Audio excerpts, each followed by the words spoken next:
नमस्कार, सुप्रभात। सुबह के 7 बजने को है। 7 की बड़ी बात लेकर मैं हूं आपके साथ तृप्ति सोनी। शुरुआत करते हैं बड़ी खबर से। जम्मू कश्मीर से बड़ी खबर मिल रही है। बीजेपी नेता की हत्या कर दी गई है। त्राल में आतंकियों ने कायराना करतूत की बीजेपी नेता राकेश पंडिता की हत्या कर दी गई है। 3 आतंकियों ने वारदात को अंजाम दिया है। फायरिंग में एक महिला भी घायल हुई है।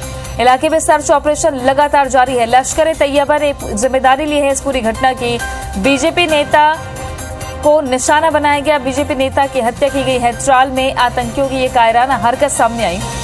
राकेश पंडिता की हत्या की गई है। इससे पहले भी एक सरपंच को भी, जो बीजेपी से संबंध रखते थे, बीजेपी पार्टी से जुड़े हुए थे, उनकी भी हत्या की गई थी जम्मू कश्मीर में आतंकियों की तरफ से। इलाके में सर्च ऑपरेशन लगातार जारी है। 3 आतंकियों के होने की जानकारी मिल रही है। लश्कर-ए-तैयबा ने इस पूरे घटना की जिम्मेदारी ली है।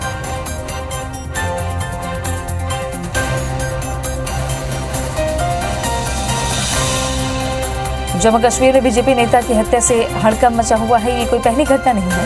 पहले भी जम्मू कश्मीर में बीजेपी के नेताओं को, कुछ जनप्रतिनिधियों को निशाना बनाया जाता रहा है और एक बार फिर से बीजेपी के नेता की हत्या की गई है। 3 आतंकियों ने वारदात को अंजाम दिया है। फायरिंग में एक महिला भी घायल हुई है।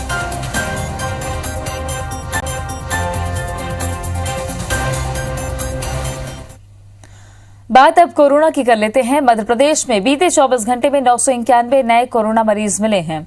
एमपी में बीते 24 घंटे में 45 मरीजों की मौत हुई है। मध्य प्रदेश में 24 घंटे में 4113 मरीज स्वस्थ हुए हैं। एक्टिव मरीजों की संख्या 17,136 हो गई है। एमपी में अब तक 7,82,099 संक्रमण के मामले सामने आ चुके हैं और अब तक 8,157 मरीजों की मौत हुई है। मध्य प्रदेश में अब तक 7,56,806 मरीज स्वस्थ हुए। एमपी में 7,82,099 संक्रमण के मामले अब तक सामने आ चुके हैं और लगातार अब कोरोना के केसेस घटते जा रहे हैं। 8,157 मरीजों की मौत के साथ निचले पायदान पर मध्य प्रदेश, जहां संक्रमण की रफ्तार अब कम होती जा रही है। इस बीच मध्य प्रदेश के मुख्यमंत्री शिवराज सिंह चौहान संवाद करने वाले हैं। कोरोना वॉलंटियर से बातचीत होगी आज। दोपहर 3 बजे का वक्त तय है जब वर्चुअल संवाद करेंगे मुख्यमंत्री। कोरोना वॉलंटियर्स सीएम के साथ अपने अनुभव साझा करेंगे। कोरोना की रोकथाम को लेकर चर्चा होगी। मैं कोरोना वॉलंटियर अभियान नाम दिया गया है, जिसमें लोगों ने रजिस्ट्रेशन कराया था। 1,19,940 लोगों ने रजिस्ट्रेशन कराया। 61,210 वॉलंटियर्स सक्रिय होकर काम कर रहे हैं और इन सक्रिय वॉलंटियर्स से बातचीत करेंगे आज मुख्यमंत्री शिवराज सिंह चौहान। उनके अनुभव साझा करेंगे कि कैसे कोरोना काल में उन्होंने सेवा की है, उनके खुद के अनुभव कैसे हैं, पारिवारिक तौर पर भी उन्होंने मरीजों की सेवा की है। इधर मध्य प्रदेश में जूनियर डॉक्टर्स की हड़ताल लगातार जारी है। हड़ताल का 4था दिन है। अपनी मांगों पर जूनियर डॉक्टर्स अड़े हुए हैं। मांगों को लेकर सरकार से अभी तक कोई बात नहीं बनी है। हड़ताल से मरीजों को परेशानी हो रही है। इस बीच जूनियर डॉक्टर्स ने सरकार पर वादा खिलाफी का आरोप लगाया है।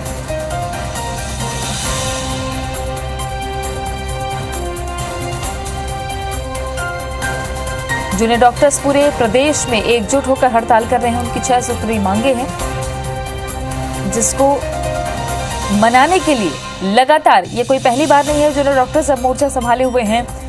लगातार जूनियर डॉक्टर्स हड़ताल करते रहते हैं और सरकार और जूनियर डॉक्टर्स के बीच अभी तक कोई ठोस बातचीत नहीं हो पाई। शिखिल व्यवहार जुड़ गए हैं ज्यादा जानकारी के साथ में। शिखिल, आज की ये बड़ी खबरें जिन पर विस्तार से बताइएगा। देखिए, सबसे बड़ी बात तो यह है कि आज सीएम शिवराज सिंह चौहान जो है वो जो कोरोना वॉलंटियर हैं उनसे 3 बजे वर्चुअल संवाद यहां पर करेंगे और साथ ही साथ जिस प्रकार से जो योजनाएं यहां पर मध्य प्रदेश सरकार ने यहाँ पर बनाई है उसको लेकर बातचीत यहाँ पर की जाएगी। दूसरी ओर देखा यहाँ पर जाए तो 4था दिन आज जूडा हड़ताल का यहाँ पर है। स्वास्थ्य सेवाएं पूरी तरीके से प्रभावित यहाँ पर चल रही हैं। एक्समा फिलहाल जो है वो यहाँ पर लगा हुआ है और वार्ता जो है वो विफल यहाँ पर हो चुकी है। हालांकि कोरोना संक्रमण कम यहाँ पर हो रहा है। ब्लैक फंगस एक नई चुनौती यहाँ पर है और जिस प्रकार से 3000 जो जूडा हैं जिनकी हड़ताल यहाँ पर जारी है उससे कहीं ना कहीं स्वास्थ्य सेवाएं यहाँ पर प्रभावित है, उसे लेकर चर्चा यहाँ पर की जा सकती है। चिकित्सा शिक्षा विभाग के जो आला अधिकारी है वो आज यहाँ पर बैठक यहाँ पर करेंगे और साथ ही साथ ये यहाँ पर देखा जाएगा कि जूडा की जो मांगे हैं उसे लेकर क्या हल यहाँ पर निकल सकता है। दोनों ही ओर से यूँ कहा जा सकता है कि जो उनकी दोनों ही ओर से कोई झुकने के लिए तैयार यहाँ पर नहीं है। सरकार की अगर बात करें तो सरकार जो है वो लगातार ये कह रही है कि जूडा की बात मान ली गई है, लेकिन इस प्रकार की हठधर्मिता सही नहीं है। वहीं जूडा का साफ तौर पर आरोप यहाँ पर है कि चिकित्सा शिक्षा मंत्री विश्वास सारंग ने जिस प्रकार से वादे अपने यहाँ पर किए थे, पहले हड़ताल यहाँ पर खत्म कराई थी, उसके बाद लिखित में आश्वासन नहीं दिया, तो ये उनकी वादा खिलाफी है। कोरोना की अगर बात मध्य प्रदेश में की जाए तो एक बहुत राहत की खबर है, क्योंकि मध्य प्रदेश में अब कोरोना 4 डिजिट से 3 डिजिट में यहाँ पर आ गया है। लगभग 991 मरीज अब यहाँ पर मिले हुए हैं पिछले 24 घंटों में। एक्टिव केसेस जो हैं उनकी संख्या भी 20,000 के अंदर यहाँ पर हो गई है।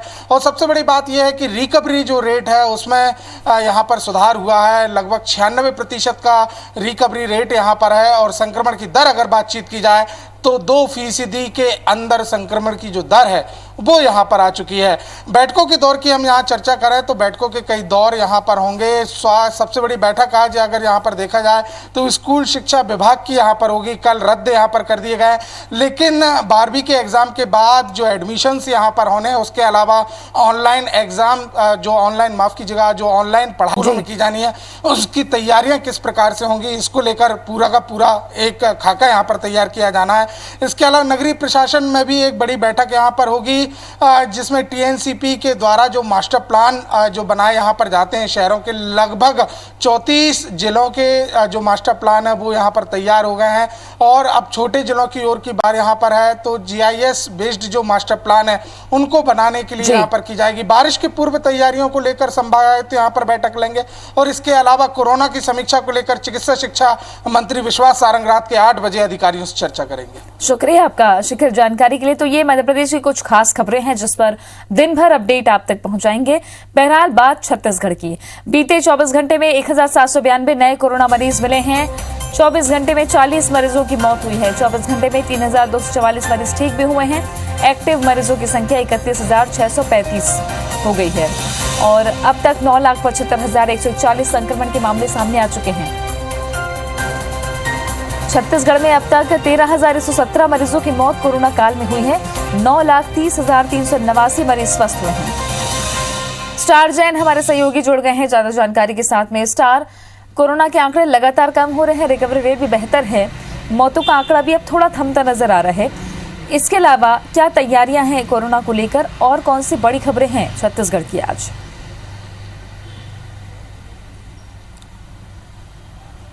देखिए, कोरोना की बात करें, पिछले 24 घंटे में जो रिपोर्ट आई है, जो स्थिरता आके देखी जा रही है कि नए मामलों में स्थिरता जैसी दिख रही है। लगभग 2000 के आसपास ही मामले आ रहे हैं, थोड़ा बहुत कम ज़्यादा।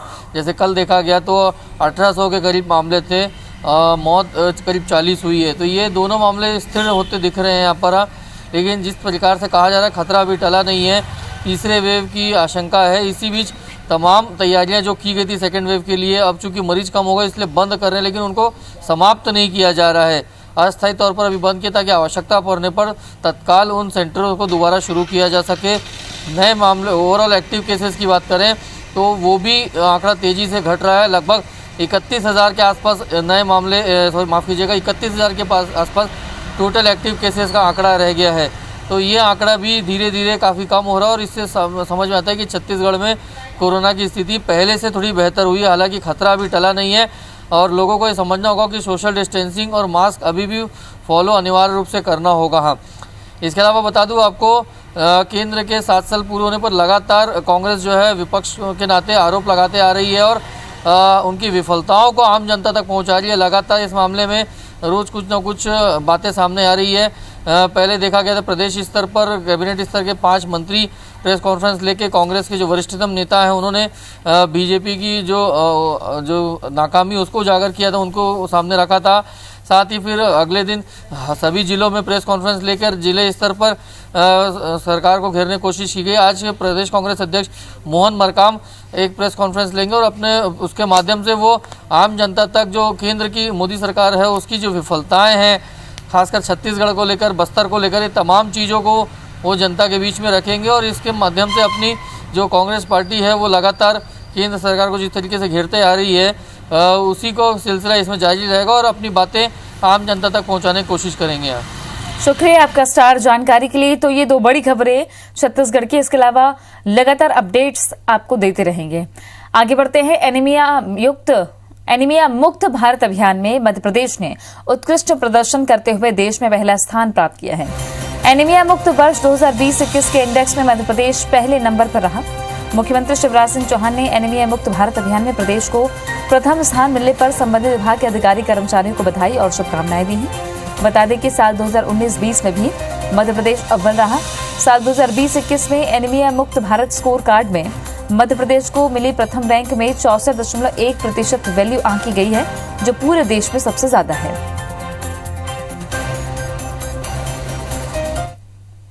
सीएम भूपेश बघेल ने ट्वीट कर मुख्यमंत्री सहायता कोष का हिसाब दिया है। उन्होंने लिखा कि जनता का हिसाब जनता को बताएंगे, साथ मिलकर हम कोरोना को हराएंगे।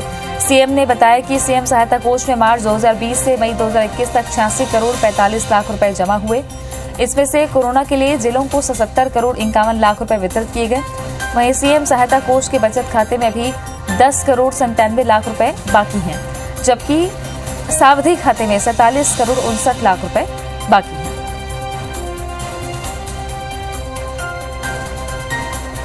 सेवियों की कोशिश से 14 दिन के एक बच्चे की जिंदगी बचने की नई उम्मीद जग गई है।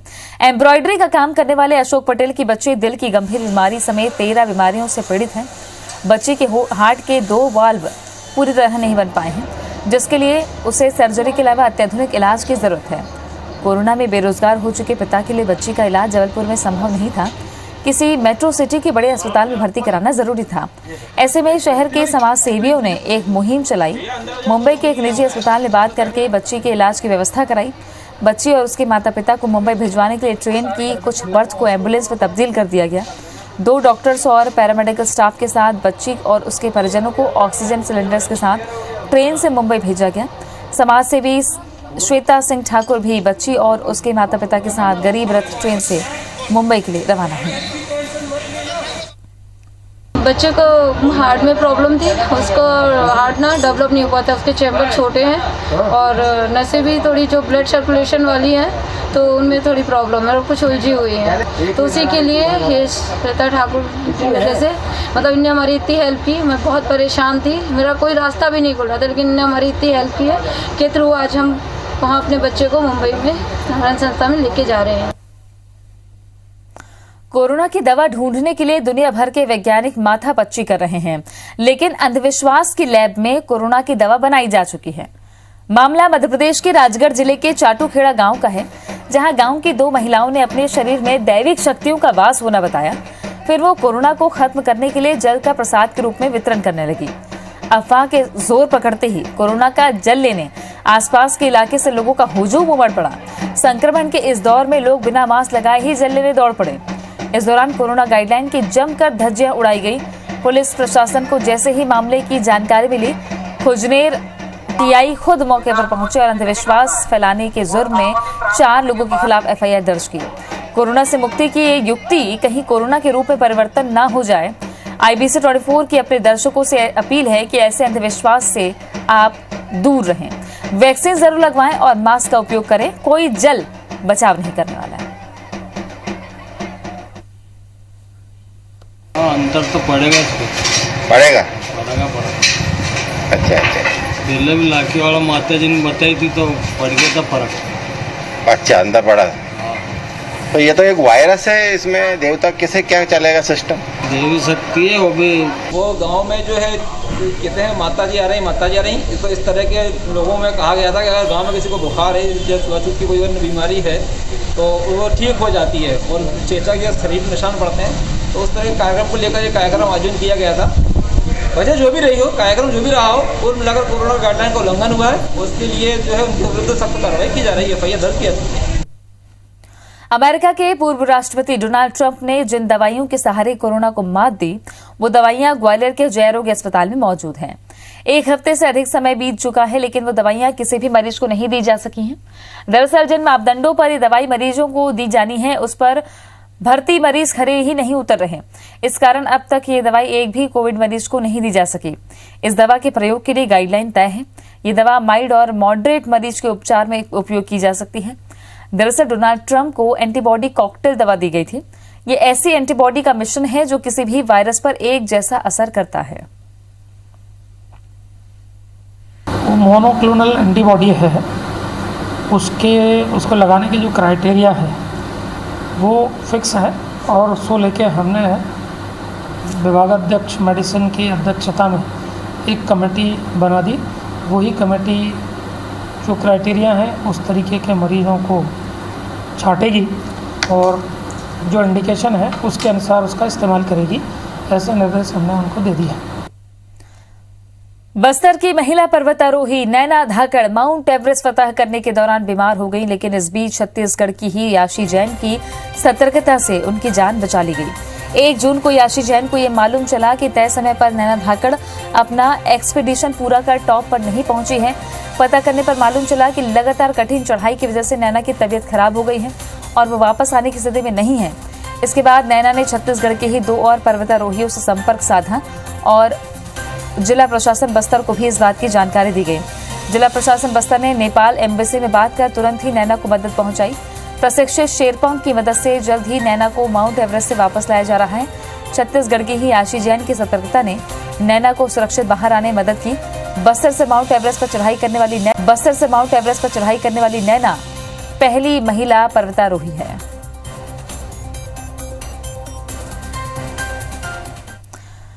रायपुर में अवैध सैनिटाइजर फैक्ट्री का खुलासा हुआ है। कल देर शाम खाद्य एवं औषधि प्रशासन विभाग ने कटोरा तालाब इलाके में एक घर में चल रहे सैनिटाइजर फैक्ट्री में दबिश दी, जहां बड़ी मात्रा में अमानक सैनिटाइजर बरामद किया गया। विनोद अग्रमोदी नाम के शख्स ने 5 कमरों का ये घर किराए पर ले रखा था। छापे में घर में केमिकल से भरे 200 लीटर के 4 ड्रम, अमानक सैनिटाइजर से भरे 5 लीटर के करीब 100 डिब्बे, खाकी केन, पीपीई किट, मास्क समेत कई सामान बरामद किए गए। जानकारी के मुताबिक फैक्ट्री संचालक अमानक सैनिटाइजर बनाकर उसे अलग अलग ब्रांड से पैक करके बेच रहा था। ये रायपुर समेत आसपास के मेडिकल कॉम्प्लेक्स, अस्पताल, दवा दुकानों में सप्लाई किया जा रहा था। प्रथम दृष्टया सैनिटाइजर बहुत ही घटिया क्वालिटी का है। लैब में जांच के बाद ही पता चल पाएगा कि आखिर इसमें क्या क्या मिलाया जा रहा था। आरोपी के खिलाफ केस दर्ज कर गिरफ्तारी की गई है। शिकायत के आधार पर पूरी टीम आई थी, तो ये अलग अलग ब्रांड्स का बल्क में सैनिटाइजर मंगा के उसको रीपैकिंग करके अपने नाम से बेच रहा है उसको। विनोद अग्रमोदी करके हैं जो रेंट पे है ये, और इनके पास कोई भी अभी मैन्युफैक्चरिंग लाइसेंस या फिर सेल लाइसेंस कुछ नहीं। रायपुर में एक और अवैध सैनिटाइजर फैक्ट्री का भंडाफोड़ हुआ है। यहाँ पे बड़ी संख्या में यहाँ पर सैनिटाइजर रखा हुआ है और इस सैनिटाइजर को एक बड़े ड्रम में जो अलग अलग कंपनियों से सैनिटाइजर खरीद करके रिफ़िल किया जा रहा था। ये देखिए यहाँ पर एक बड़ी संख्या में 5 लीटर का कैन है। इसके अलावा अब अंदर आएंगे तो यहाँ पे जो रिफिलिंग प्लांट है वो देखने को मिलेगा। इसके अलावा ये देखिए, ये जो कोरोना में ग्लास का इस्तेमाल होता है, मास्क बड़ी संख्या में और अलग अलग कंपनियों के सैनिटाइजर उपलब्ध है। यहाँ पे नाप तोल और बाकी चीज़ें होती हैं। आइए बाहर कुछ अधिकारियों से बात कर लेते हैं कि क्या कुछ प्रक्रिया है और क्या गड़बड़ी। ये विदाउट लाइसेंस केस बनेगा इसका, ठीक है। ये रिपैकेजिंग कर रहा था, अलग अलग कंपनियों से मंगा के खुद के नाम से वो पैकेजिंग करके बेच रहा था, ठीक है। इनके पास कोई वैध लाइसेंस नहीं है, लेबल लगा के बेच रहा है। क्या ये सैनिटाइजर की भी जांच होगी कि ये सैनिटाइजर उस लायक का है कि लोगों के इस्तेमाल का? सबके लिए जितने भी ब्रांड है सबका सैंपल लिया जा रहा है। सैंपल लेके विधिवत उसको राज्य प्रयोगशाला भेजा जाएगा और जांच उपरांत पता चलेगा कौन सा स्टैंडर्ड है, कौन सा नकली है, क्या है। देखिए, अधिकारी बता रहे हैं कि ये सारे जो सैंपल हैं इनमें एक तो रिफिल की जो नहीं किया सकता, इसके बारे में पड़ताल की जाएगी। इसके साथ साथ में जो सारे सैनिटाइजर अलग अलग कंपनियों से खरीदे हैं इनकी भी जांच की जाएगी कि ये वाकई में सैनिटाइजर है या नहीं है और किन की जगहों पर सप्लाई किया गया है। इन सभी की पड़ताल जो अधिकारी है वो करेंगे। उसके बाद भी खुलासा हो पाएगा कि रायपुर में किस तरह से ये कारोबार और कितने लंबे से कारोबार चल रहा था, इस सब के बारे में खुलासा हो पाएगा। कैमरामैन अभिषेक गर्ग के साथ विनय वर्मा, IBC 24 रायपुर। साथ की बड़ी बात में आज के लिए बस इतना ही, लेकिन जाते जाते आपको एक अच्छी पहल बता रहे हैं। कोरोना के खिलाफ लड़ाई में गोयल ग्रुप ने एक बड़ी पहल की है। ग्रुप की ओर से मेगा वैक्सीनेशन कैंपेन शुरू किया गया। छत्तीसगढ़ में किसी प्राइवेट ग्रुप की ओर से ये पहला और सबसे बड़ा फ्री वैक्सीनेशन कैंपेन है। इसमें श्रमिकों और उनके परिजनों को टीका लगाने की शुरुआत की गई है।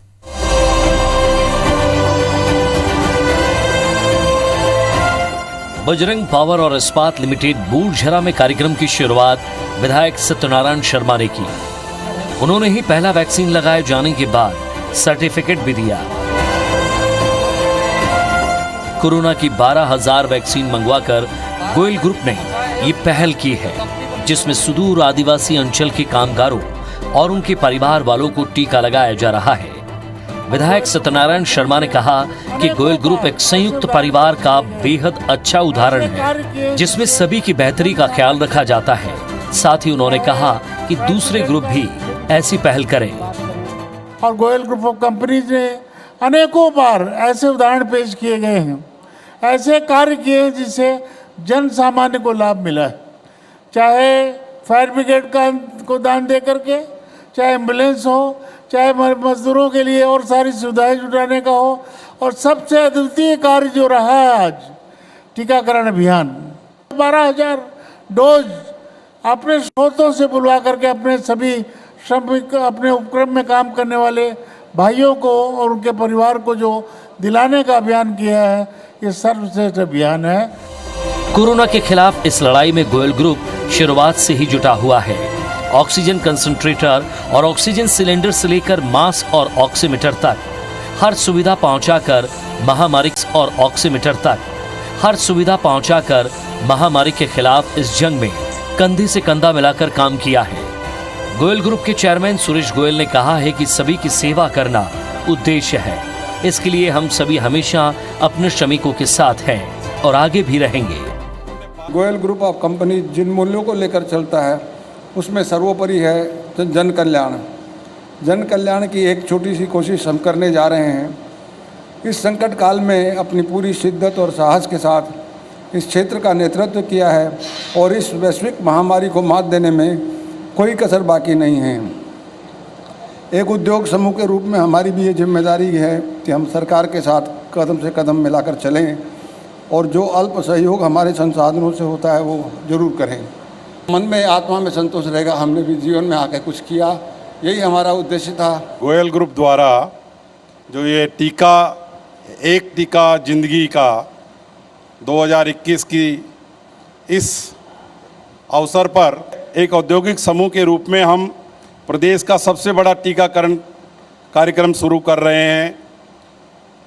12,000 व्यक्तियों को हम ये पहला टीका लगवाने जा रहे हैं और जब इसका दूसरा डोज डेट पे जब आएगा वो भी हम लगवाने के पूरा प्रयास करेंगे। रायपुर से लेकर कांकेर तक, शहर से लेकर सुदूर आदिवासी इलाकों तक हर व्यक्ति को टीका लगाकर महामारी से बचाने की लड़ाई जारी है। इसके लिए उपाध्याय अस्पताल के साथ साझेदारी की गई। 12,000 कर्मचारियों को ये ग्रुप वैक्सीनेट करा रहा है और इस पूरे वैक्सीनेशन का सारा जो एक्सपेंडिचर है, सारा जो खर्च है, ये ग्रुप स्वयं वहन कर रहा है। तो ये एक बहुत बड़ी सराहनीय पहल है। ग्रुप का लक्ष्य 10,000 से ज्यादा परिवार को टीका लगवाना है। पहले दिन श्रमिक और उनके परिजन बड़ी संख्या में टीका लगवाने पहुंचे। सभी बेहद उत्साहित नजर आए। हम लोग को बहुत फायदा मिला है बजरंग पावर एंड इस्पात लिमिटेड से और बहुत सहारा मिल रहा है और बहुत फायदा है हम लोग को। बहुत अच्छा किया है सर गोयल ग्रुप कंपनी ने, टीका वर्करों के लिए बहुत अच्छा सोचा है। पहल बहुत अच्छा है। बहुत ही अच्छा इनिशिएटिव है क्योंकि अभी तक बहुत टाइम लग रहा था क्योंकि 18+ ग्रुप का बहुत लेट हो गया वैक्सीनेशन, तो आई थिंक लकीली मेरे को बहुत टाइमली लग गया वैक्सीनेशन, तो बहुत ही अच्छा इनिशिएटिव है। वर्कर्स और उनके फैमिली मेम्बर्स के लिए इतना सोचा तो ये बहुत ही अच्छी चीज़ है और बहुत अच्छा इनिशिएटिव है। मैं उनको दिल से थैंक यू कहना चाहूँगा। छत्तीसगढ़ में गोयल ग्रुप पहली कॉर्पोरेट संस्था है जिसने ये पहल की है। आगे इसे और तेज कर ज्यादा से ज्यादा लोगों तक वैक्सीन का कवच पहुंचाने की कोशिश जारी रहेगी। Bureau report, IBC 24।